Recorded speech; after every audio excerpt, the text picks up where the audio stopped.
Okay, good evening, ladies and gentlemen. Thank you for joining us for another of our MPA virtual conference sessions. This is session number 4. This session is with our business partners, Hutchings Accountants, on the financial effects of COVID-19 on the pharmacy industry. Just a few bits of housekeeping first of all. We obviously encourage you to interact with us, and there is a question and answer function on this platform. So please do, throughout the presentation, submit your questions. You can also see there's a raise hand and chat function. We won't be using that. That won't be monitored. So please do use that question and answer function. And I know Atif and Scott look to answer questions at the end of it, and we'll try and get through as many as we can. So joining me from Hutchings Accountants, so we have Atif Butt and we have Scott Hayton. The presentation actually been pre-recorded, so we will actually be sharing with you a video, and following that we've got Atif and Scott on live to field your questions after that's finished. The presentation is around half an hour in length. I'm just going to read a quick disclaimer for you, just in regards to the information on this presentation. So, due to the constantly evolving situation and new government updates, the information discussed in the session is of a general nature and is not to be taken as professional advice. You are recommended to obtain specific professional advice relevant to your individual circumstances before you take any action. And at the end, I'm sure Atif and Scott will share their contact details. So should you wish to contact them and follow up with anything you've just seen tonight, then obviously you can do so. So without further ado, I will launch their presentation. We look forward to seeing you at the end of the presentation for question time. Hi everyone, and thanks for joining us for this special presentation. My name's Atif Butt. I'm the Senior Accountant at Hutchings Accountants, and today I'll be talking about the COVID-19 pandemic and its impact on community pharmacy. I'm going to start by talking about the major challenges for community pharmacy presented by COVID-19 and looking at how the sector has reacted to them. We'll run through some of the government support measures for businesses that have been made available and how you can go about accessing them where relevant. We'll then look at how the situation could develop in the future, what key areas of uncertainty remain for the community pharmacy sector, and some ideas on how you can address these to protect your pharmacy business. Finally, we'll be joined by Scott Hayton from Hutchings Consultants, who will take a brief look at how independent pharmacy sales have been affected by the crisis, so that you can get an idea of the current level of confidence in the market. Now, we've all seen how the COVID-19 pandemic has changed our lives in a way that would have been unimaginable at the start of the year. Community pharmacies are serving on the front line alongside their colleagues across the NHS and social care, and have been one of the few face-to-face businesses that have continued to operate on a day-to-day basis throughout this time, as they've been so central to all of our efforts to deal with the current crisis. The impact and effects of this pandemic are still being realised and understood, but the way in which the sector has risen to the unprecedented challenges and pressures has been incredible to see. Let's talk about what some of the major challenges for pharmacies have been over the last few months and how the sector has reacted to them. First, we'll look at customer demand or buying behaviour. As awareness of COVID-19 spread, pharmacies saw customer demand for particular items increase. From January 2020, pharmacies reported selling out of masks and protective equipment, with hand sanitizer following the next month. Panic buying and stockpiling of items like thermometers and paracetamols increased as the situation developed. As social distancing measures and lockdown were brought in, pharmacies saw a huge increase in prescription volumes and over-the-counter sales, with prescription volumes increasing typically somewhere between 20 to 30% in the first few weeks, as well as a sharp falling off of NHS and private services income due to the changed conditions. This was generally followed by a gradual reduction in demand as people followed the government instructions to stay at home. Next, we'll look at stock purchasing problems. Customer panic buying and stockpiling contributed to an increase in demand for certain items that has led to stock shortages for many popular items. A C&D survey found COVID-19 related medicine shortages have affected 77% of pharmacy professionals and are considered the biggest problem businesses have faced since the outbreak. In some cases, pharmacies have been buying more than they need of some items, which is called forward buying, to avoid shortages in the future. The surge in demand for prescription medication has exacerbated an already existing issue, with the NHS drugs tariff for some items being considerably lower than the higher prices pharmacies are having to pay suppliers at the current time. Pharmacies have been reporting huge increases in generic prices for which they fear they will not be compensated. So we can see how increased item numbers and over-the-counter sales, rising drug costs and forward buying have all led to higher levels of stock purchasing and supplier bills, with some pharmacies approaching or reaching their credit limits with suppliers. Next, we'll look at staffing issues. One major issue has been staff sickness and staff self-isolating.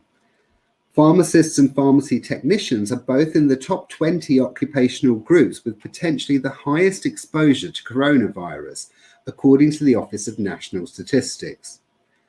Pharmacies across the country have seen high numbers of workers self-isolating because of possible COVID-19 infection, with some pharmacies losing 20 to 30% of their staff teams at any one time. Overtime and temporary staff costs have also been a big issue. High levels of staff absence coupled with the massively increased workload have meant pharmacies have generally seen an increase in temporary and overtime staff costs. A survey carried out by the Pharmacy magazine this month looking at COVID-19 related costs found staffing was the biggest single spending area after medicine purchasing costs, with independent pharmacies spending an average of £1,201 on overtime for existing staff and another £1,062 on additional staff. Another big issue has been mental health and well-being. The increased workload and worries about COVID-19 are putting extra pressure on pharmacy teams, with ongoing PPE shortages and the perception of a lack of support and recognition from government exacerbating the situation. According to the charity Pharmacist Support, 81% of pharmacists are experiencing very high stress levels because of workplace issues, and 3/4 are dealing with burnout. Now let's look at some of the other costs associated with COVID-19. The lockdown and social distancing measures implemented as a response to COVID-19 meant pharmacy owners have had to make a number of changes to how they are operating. According to a survey of community pharmacists carried out by the Pharmacy magazine this month, independent pharmacies have spent an average of £5,699 on COVID-19 related costs before stock and medicine spend is accounted for.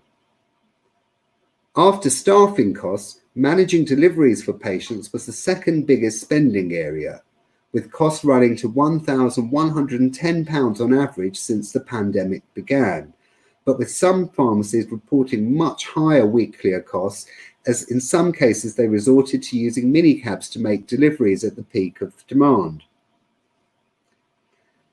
There was also an average spend of £882 for social distancing measures, such as screens and changes to trading premises to facilitate distancing. An average of £464 was spent on COVID-19 signage, and an average of £784 on PPE for staff.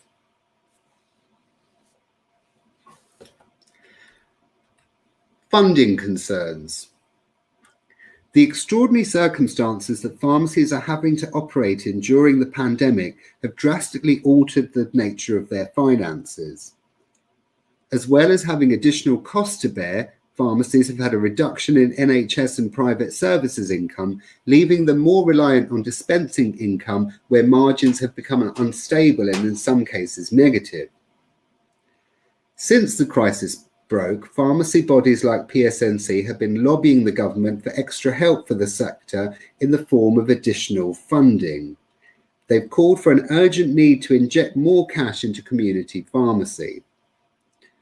In March, NHS England pledged to protect pharmacies' income as the UK prepared for the peak of the outbreak. At the end of March, it was announced that community pharmacies in England would receive an extra £300 million in advance funding over the next 2 months to alleviate cash flow issues caused by COVID-19. This is not new money for the sector and is planned to be recovered within 12 months. Additional payment adjustments have also been implemented to compensate pharmacies for opening on bank holidays in May, costs of the pandemic delivery service, and the installation of protective barriers. The Department of Health and Social Care announced a £15 million increase in medicine reimbursement prices from June, based on margin data from 2019-2020, along with predictions for delivery in 2020-2021.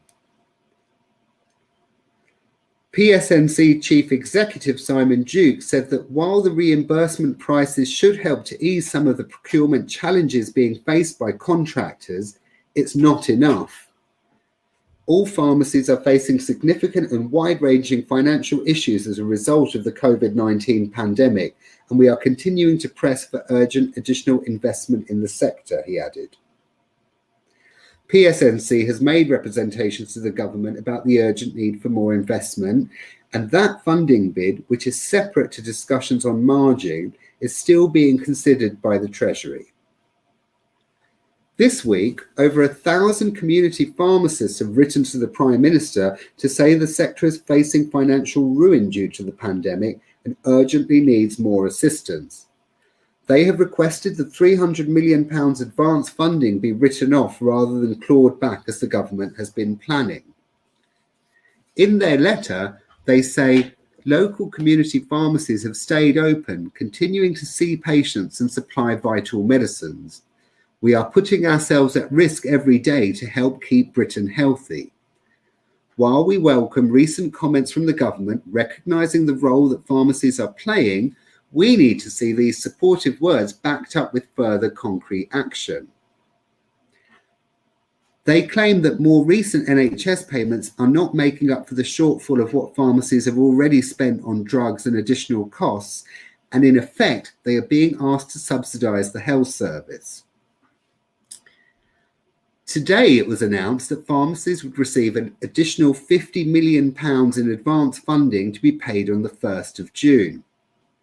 While this is undoubtedly very welcome and good news, it's important to remember that this is an advance that would be clawed back along with the £300 million already advanced under current plans.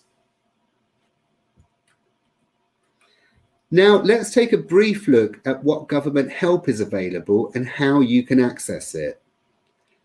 The UK government announced a raft of special economic measures to help businesses manage the financial impact of COVID-19, and all pharmacies should have looked at these to see what can benefit them. Some of these measures that are relevant to community pharmacy businesses are as follows. The Coronavirus Job Retention Scheme. The Coronavirus Job Retention Scheme provides support for businesses to continue paying part of employees' salaries for those that would otherwise have been laid off in the crisis. These are known as furloughed workers. Hmrc reimburse up to 80% of furloughed workers' normal salary costs, with a cap of £2,500 per month, as well as the employer's national insurance that would be due on this amount. The scheme was backdated to start from the beginning of March and will run in some form till October, although businesses will be expected to contribute to the scheme after July. Now, most pharmacies wouldn't appear to be eligible for the scheme because they wouldn't be expected to experience a downturn in work as a result of the COVID-19 outbreak.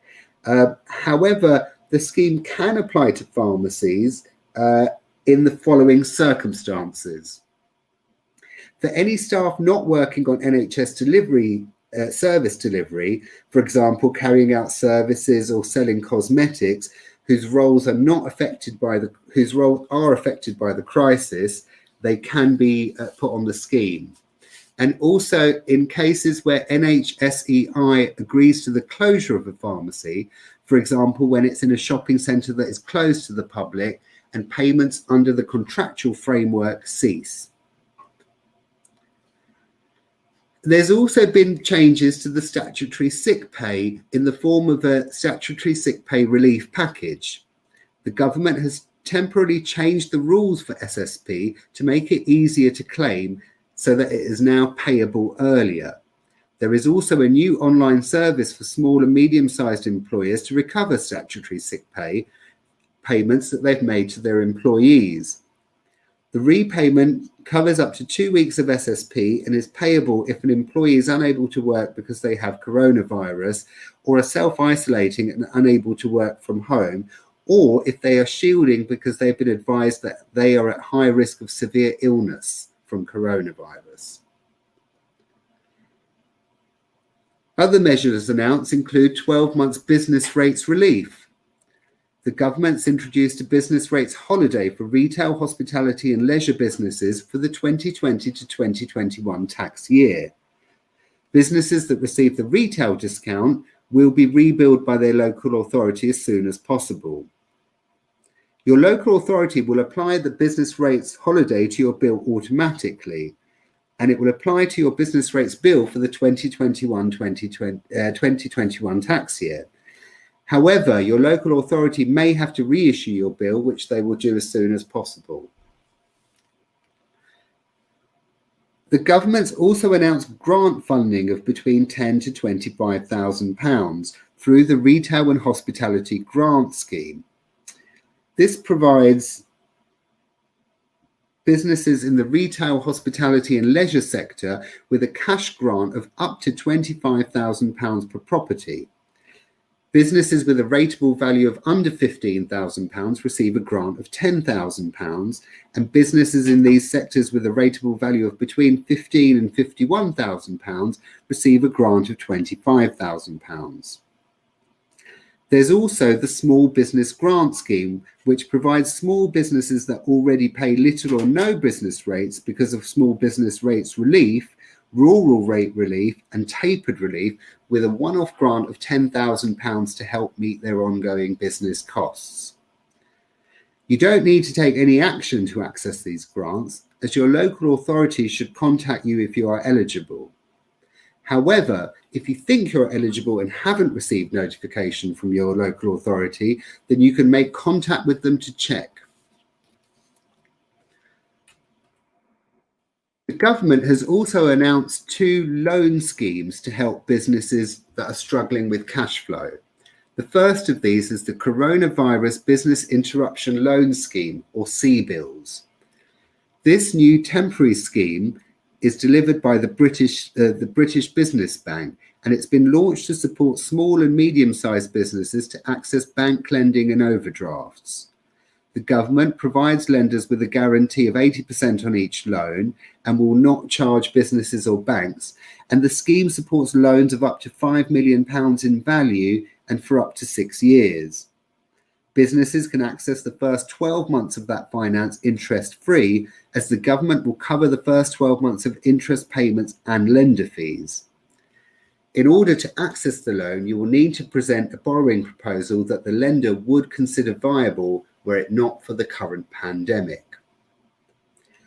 The other loan scheme is called the Business Bounce Back Loan Scheme, or BBBL.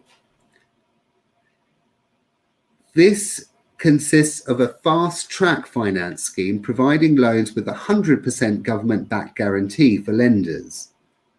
The new scheme provides loans of up to £50,000 and is intended to help bolster the existing package of support available to the smallest businesses affected by coronavirus. Businesses are able to borrow between £2,000 and £50,000 and can access the cash within days with a simple online fast track system in order to get the application through. Loans will be interest-free for the first 12 months, and will be up to 6 years, and no repayments will be due during the first 12 months. You can't apply for the business-backed loan scheme if you are already claiming under the coronavirus business interruption loan scheme. Other measures announced by the government include the Hmrc time to pay service, whereby all businesses and self-employed people in financial distress and with outstanding tax liabilities may be eligible to receive support with their tax affairs through Hmrc's time to pay service. These arrangements are agreed on a case-by-case basis and are tailored to individual circumstances and liabilities. You are eligible if your business pays tax to the UK government and has outstanding tax liabilities. If you've missed a tax payment or you're worried you might miss your next payment due to COVID-19, you can call Hmrc's dedicated helpline now. If you're worried about a future payment, you need to call them nearer to the time.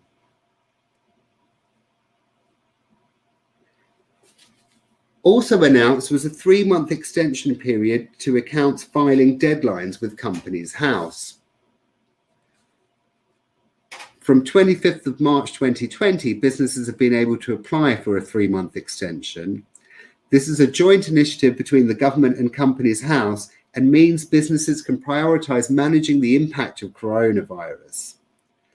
As part of the agreed measures, while companies will have to apply for the extension to be granted, those citing reasons around COVID-19 will automatically and immediately be granted an extension. Applications can be made through a fast-track online system and will take less than 15 minutes to complete.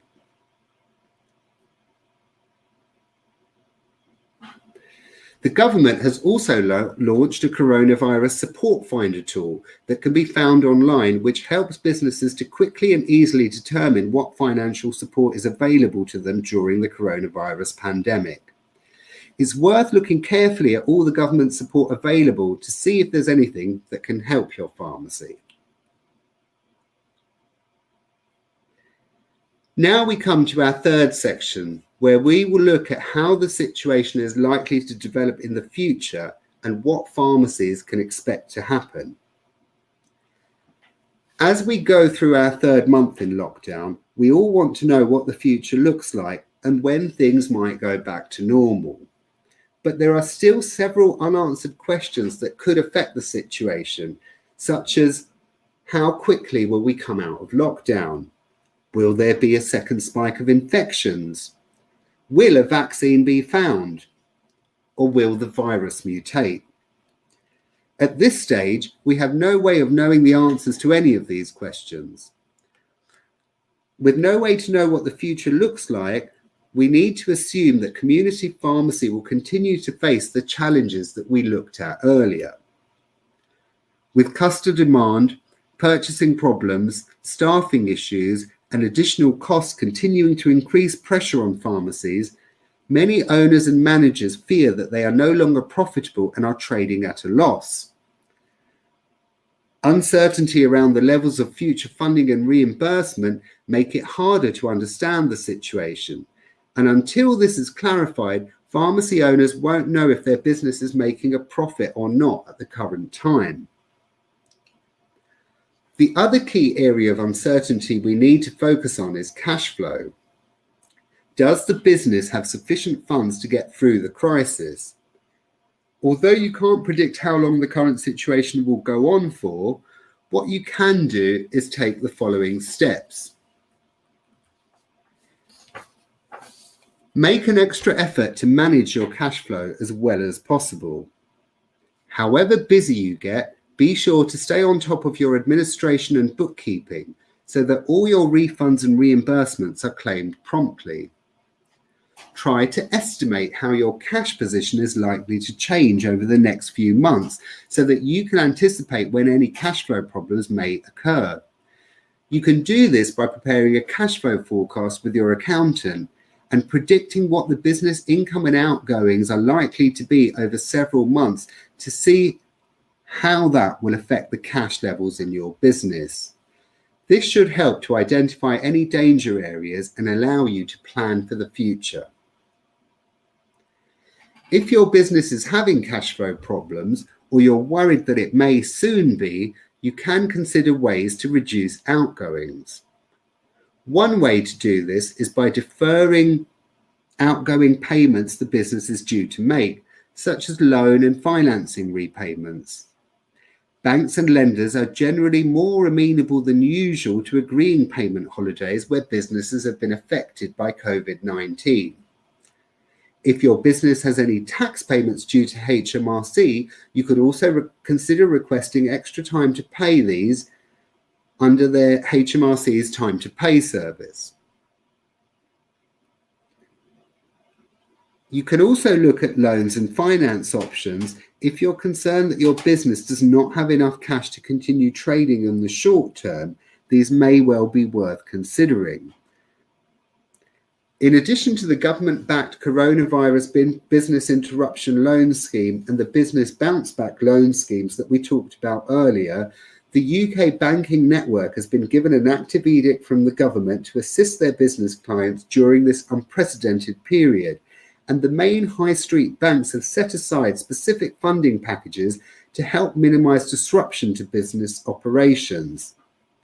The financial support available includes temporary new or increased overdraft limits, capital repayment holidays on existing loans for up to 12 months, and new or increased invoice discounting facilities.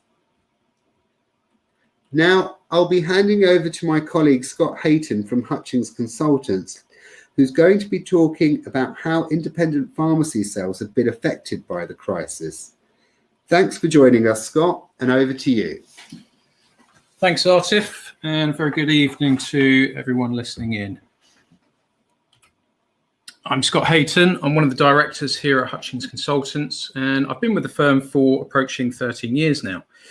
To give you some background on our company, we've been established in the market since 2005 and recommended by the MPA since our inception. Our background is in accountancy and tax, giving us a unique understanding of the transactions which we undertake, and we operate across the UK for contractors of all sizes, big and small. So getting straight to it, the sales market, let's talk about what's been happening over the last few months during this dreaded pandemic. Well, it's pretty much been business as usual for us. The important thing has been that a reasonable proportion of pharmacy owners that had planned to sell decided that they would proceed regardless of COVID. I think that those who were further forwards in their decision process and could perhaps taste retirement pushed ahead. And although the scenario was unprecedented, it hasn't turned out badly for them at all. There have, of course, been some people that have put the decision on hold until the pandemic settles down. Overall, though, after a very good month in March, new instructions have slowed up a little through April and into May. Equally encouraging for us and for sellers is that new buyer registrations maintained initially, and they've really taken off in the last few months. I think this is partly due to the fact that prices have stabilised in the last few years at more manageable levels for buyers. And of course, we have the benefit of a relatively stable funding outlook with the global sum for pharmacy fixed until 2024. A visual representation is probably the best way to demonstrate this. So here we've graphed a comparison of the number of new buyer registrations, 2019 versus 2020, for the months of January through to May. And you can see the difference in those last 2 months, particularly striking, with an almost 72% increase overall. That's really encouraging. We've also seen very decent levels of interest at the offer stage throughout May. One opportunity in Yorkshire attracted interest from 8 parties, most of those making multiple bids for the business. And another opportunity in Sussex also saw similar results, with 8 parties all vying to secure it. For comparison purposes, the average number of offers received through 2019 was 4. The Yorkshire opportunity only went out onto the market on the 17th of April, so that's pretty quick by regular standards, COVID-19 aside. One of the key elements in both of these scenarios was getting the starting price right to attract interest and also being able to freely market the business. In the Yorkshire case, we ended up achieving more than 15% over the guide. Other factor to give us hope during these dark times has been the number of cases we saw complete since the beginning of March. 12 cases went through, and that to me demonstrates the desire of all parties, sellers, buyers, accountants, lawyers and banks, to get these deals over the line. Only 1 or 2 existing cases with us have been put on hold during the lockdown, sellers deciding to focus on getting through the pandemic first. So our feelings on the market at the moment are fairly positive, actually. And based on what we're seeing and experiencing, we don't feel operators who are thinking of selling need to have any particular fears about approaching the market under these current circumstances. Now, to give you some practical insight into how sales have been progressing on a day-to-day basis, I'll touch on a couple of quick areas, starting with the banks and access to funding in the sector. Now, there may have been some slowdown in response rate as banks deal with what must be a huge influx of applications for various loans and grants across the entire economy. But pharmacy has always been viewed as a low-risk investment for banks, and we expect that the experience of COVID-19 will have only reinforced that view. Pharmacy has been one of the few businesses across the economy that's remained open for the duration, and which in many cases has even seen a slight uplift in sales as a result. As far as we can see, and from the conversations that we've had, the banks seen regularly on pharmacy transactions through 2019 have all retained their appetite for new business.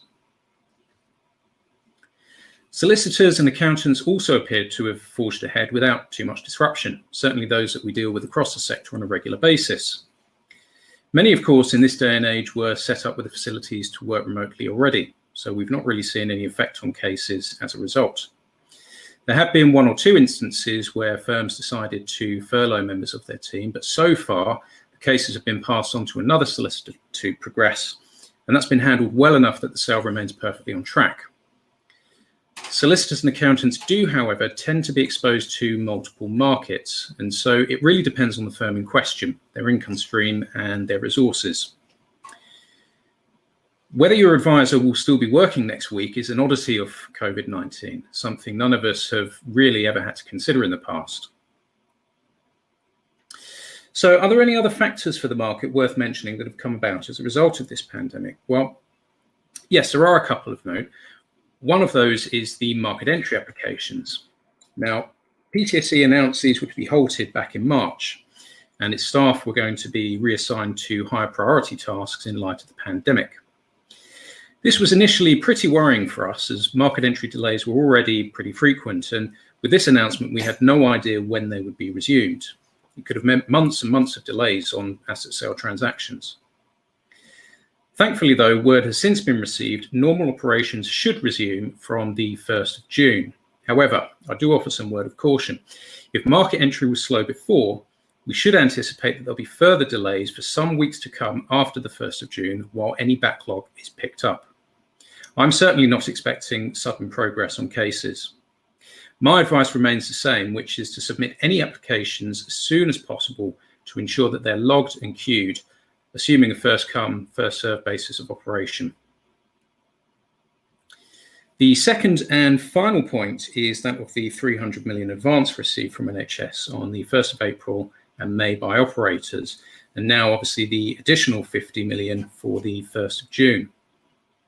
There was a lot of discussion through the sector as to how these monies should be treated in the scope of a sale, and also the intended purpose. The DHSC was quick to clarify that the monies were not additional funding and were indeed meant as cash flow assistance, essentially a loan to operators that would need to be accounted for in the future.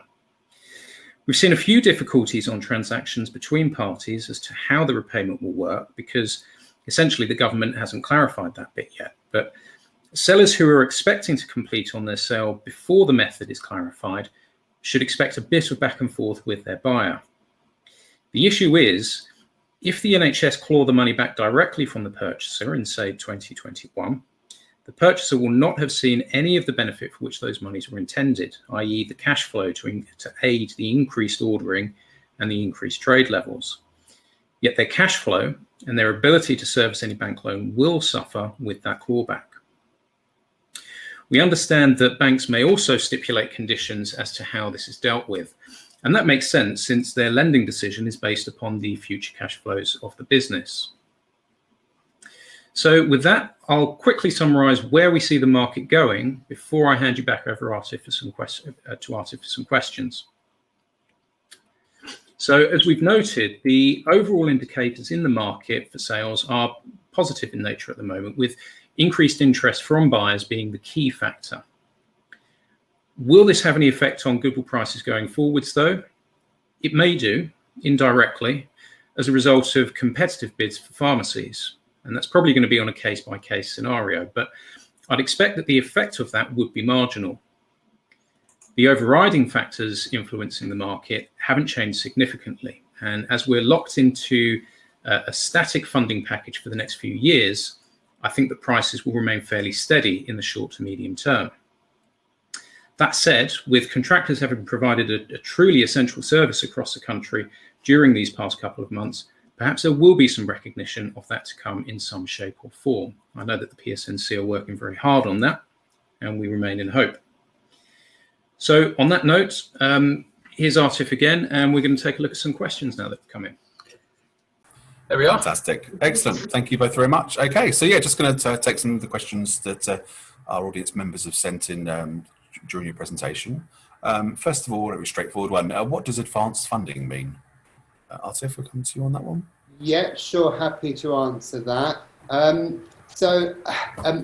The advanced funding that we've seen, and we've seen various amounts of it announced over the last few months, is essentially what the Department of Health and Social Care had provided for pharmacy in recognition of the cash flow issues that have been caused by the current situation with COVID-19. So essentially, it's money to help pharmacies get through this difficult time where they may be having problems with cash flow. At the moment, as the name suggests, it's advanced funding. There is an intention for it to be repaid by pharmacies at some point down the line. The exact mechanism and timing of that hasn't been announced or agreed, but it's foreseen to be some kind of clawback mechanism. But talks are ongoing about whether that can be waived, as part of the help that pharmacies need. So, we're all waiting to see what happens next on that one. Brilliant. Thank you very much, Atif. Okay. Another question. What is the current market sale value turnover per pound for normal and 100-hour pharmacies? Scott, do you want to bring you on that one? Sure, I can fill that. So currently, pence in the pound is always a bit of a difficult animal because you can't really compare like with like. One pharmacy business is very different to another. It's going to depend on, are you in England, Wales, Scotland? Are you in a big city, coastal, these kinds of things? Rent and rates, overheads, all play a part in the profitability of the business, which is really the key tool that we use to calculate the value. But at the moment, for England, the average pence in the pound value is probably somewhere around 80, 85p in the pound. Something like that at the moment. That figure is probably a little bit distorted at the moment amongst the figures because there have been, during the course of the last year, quite a lot of the smaller turnover pharmacies coming to the market. A lot of the group owners spinning those off. And those will generally be lower pence in the pound values. So that all kind of plays into the mix. But something like about that at the moment, there has been a bit of a delayed reaction from the market further to the cuts that were announced December 2015. So that's kind of metered through the market over the last couple of years, and prices at the moment are fairly steady. Although, as I mentioned in the presentation, the last couple of months since COVID have actually been very positive for pharmacy and the sales market. There's been a lot of activity, a lot of buyer registrations. We've obviously, since that presentation was recorded, we've now got the figures through for buyer registrations in June. And that trend has actually continued. So we actually saw 94 registrations in June. So again, that's pretty much double what we had this time last year. So that's all very positive. And that could have an impact on the kind of average values that people are seeing across the market. Brilliant. Okay, thank you very much, Scott. Okay, I've still got a bit of time yet, so get hopefully another question in. Not sure which one of you wants to take this. So, what is the percepted impact of Brexit on community pharmacies' finances? Is that something either of you could come in on? Yeah, sure. I'll jump in there. So Brexit's kind of been forgotten about by some people with everything that's been going on lately. Now, unfortunately, we can't really give you a clear answer on this one, because even though it's been going on for many years, there's still a lot of uncertainty about what kind of Brexit we're going to have, exactly what level of regulatory convergence we're going to have with Europe. And so what exactly the scale of the issues that pharmacy as a sector will face. I think probably the biggest concerns in terms of what the main issues are going to be around drug costs and supply and difficulty in supply. But it is still very, very difficult to quantify that. And I think, you know, if the last few months have shown us anything, it's that, you know, anything can happen, but community pharmacy is very resilient in dealing with it. And what we would hope is, you know, the sector as a whole and the negotiating bodies and bodies like the NPA would work to show the government where more funding is needed. And so any cash flow impact hopefully would be temporary. Brilliant, thank you. Okay, I think hopefully one time for one last question. Good question here. If you were in the market to buy a pharmacy, would you invest today? And if so, why? Is that one for Scott? Yeah, I think, do you know what? I feel quite positive about the market at the moment. You know, we're speaking to people all the time. That's on both sides of the table, so sellers and buyers. And, you know, I think the sentiment is quite good out there. Matt Hancock's comments the other day were very encouraging. Obviously, we need to, we've heard some of those comments before, and we need to see something to kind of back those up. We do need more services to come through. But I think yes, I probably would. One of the issues that is quite large at the moment out there, you know, the larger economy is in quite a lot of uncertainty. You know, we've seen, you know, the stocks have crashed quite significantly. They're on their way back up now. But again, we're in uncertain times. We don't know if there's going to be a second wave. And I think a lot of the interest that we've seen from the, you know, all these new buyers registering is as a result of people wanting to put their money somewhere where they feel it's going to be safe and give them a return. And I can see that. I can see that. So I think, personally, yes, I think I would. Brilliant. Thank you very much. Okay, well, I think that's unfortunately that's out of time. There are other questions that have come in. I think what we might do actually on the follow-up is share your contact details, Atif and Scott, if that's okay, with our audience today. So if anybody wants to take the conversations forward, I'm sure you and your teams would be very happy to do that. But yeah, thank you very much both for joining us and for the presentation, and thank you to our audience for joining us. We have many more sessions to come, so if you want to either watch this back or watch some of the sessions we've had already, you can do so on the MPA website, which is mpa.co.uk/conference-2020, and you can also register for all of the upcoming sessions we have as well. Yeah, thank you again all for joining us, and thank you to our expert panelists, and we look forward to seeing you on another event soon.